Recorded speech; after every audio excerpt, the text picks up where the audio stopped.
మనకేదైనా బాగా నచ్చితే అది కొన్ని రోజులే మనతో ఉంటది అనడానికి పర్ఫెక్ట్ ఎగ్జాంపుల్. నేను ఈ షిప్ జాయిన్ అయ్యాను. 1 వీక్ అయితే చీఫ్ కుక్ వండిన ప్రతి వంట చాలా టేస్టీ అనిపించింది. యాక్చువల్‌గా చీఫ్ కుక్ జాయిన్ అయ్యి ఆల్రెడీ 9 మంత్స్ అయింది. సో, ఈరోజు అతను దిగుతున్నాడు. ఎంతైనా షిప్ దిగుతున్నప్పుడు వాళ్ళ కళ్ళలో ఆనందం చూడాలి. అది మాటల్లో మనం వర్ణించలేము. షిప్‌లో తన వంటకి వంక పెట్టినోళ్ళే లేరు. సో, ఇక వెళ్ళేటప్పుడు కూడా మంచిగా అందరికి చికెన్ బిర్యానీ వండి పెట్టాడు.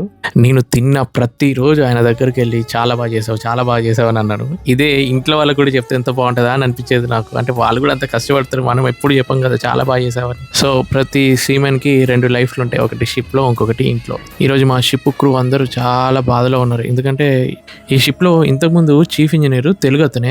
డిసెంబర్ 1st వీక్ తనకు అన్‌ఈజీగా ఉండి చెస్ట్ పెయిన్ వస్తుంది అన్నప్పుడే డౌట్ వచ్చి తనని దింపేశారు. డాక్టర్ దగ్గరికి వెళ్ళి చూపిస్తే కాల్షియం డిపాజిట్స్ ఉన్నాయని అన్నారు.